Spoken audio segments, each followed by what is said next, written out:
Hello everyone, welcome to Sanmarga classes. ಅಪವರ್ತಿಸುವಿಕೆಯ ಅಧ್ಯಾಯದ 7ನೇ ಪ್ರಶ್ನೆಯನ್ನ ಗಮನಿಸಿ. 2x² ಮತ್ತು 4xy³ ರ ಸಾಮಾನ್ಯ ಅಪವರ್ತನಗಳು. ಸೊ ಆಯ್ಕೆಯನ್ನ ಗಮನಿಸಿ. ಎ 8x²y³, ಆಯ್ಕೆ ಬಿ 6x³ ಆಯ್ಕೆ ಸಿ 2x²y, ಆಯ್ಕೆ ಡಿ 2xy. ಸೊ ಇಲ್ಲಿ ಪದಗಳನ್ನ ಬಿಡಿಸಿ ಬರ್ಕೊಳ್ಳೋಣ ಮೊದಲನೇದಾಗಿ. ಓಕೆ, ಸೊ 2x² ಇದೆ ಅಲ್ವಾ. ಸೊ ಇದನ್ನ ಬಿಡಿಸಿ ಬರ್ದಾಗ 2 ಗುಣಿಸು x into y. So 4xy³.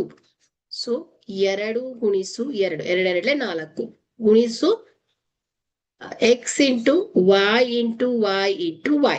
So ಈಗ ಎರಡರಲ್ಲೂ ಇರುವಂತಹ ಸಾಮಾನ್ಯ ಅಂಶಗಳನ್ನ ಗುರುತಿಸ್ಕೊಳ್ಬೇಕು. ಸೊ ಎರಡರಲ್ಲೂ ಸಾಮಾನ್ಯವಾದ ಸಂಖ್ಯೆಗಳು ಯಾವ್ದಿದೆ? 2 ಅಲ್ವಾ. ಓಕೆ, ಸೊ ನೆಕ್ಸ್ಟ್ ಚರಾಕ್ಷರಗಳು ಎಕ್ಸ್ ನಲ್ಲಿ. ಸೊ ಇಲ್ಲಿ ಒಂದಿದೆ, ಇಲ್ಲೊಂದಿದೆ.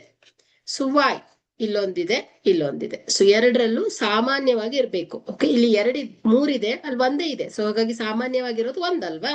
ಸೊ ಹಾಗಾಗಿ ಒಂದನ್ನ ಹೊರಗಿಟ್ಕೊಂಡ್ರೆ ಸೊ ಸಾಮಾನ್ಯ ಅಪವರ್ತನ ಯಾವ್ದಾಗತ್ತೆ ಹೇಳಿ? 2xy. ಸೊ ಇದು ಎರಡರಲ್ಲೂ ಸಾಮಾನ್ಯವಾಗಿ ಕಾಣ್ತಾ ಇದೆ ನಿಮ್ಗೆ. ಹಾಗಾದ್ರೆ ಇಲ್ಲಿ ಸಾಮಾನ್ಯ ಅಪವರ್ತನಗಳು ಯಾವ್ದಾಯ್ತು? 2xy ಆಗತ್ತೆ. ಕೊಟ್ಟಿರುವಂತಹ ಆಯ್ಕೆಯನ್ನ ಗಮನಿಸಿದ್ರೆ ಡಿ ಸರಿಯಾದ ಆಯ್ಕೆ ಆಗತ್ತೆ. Thank you.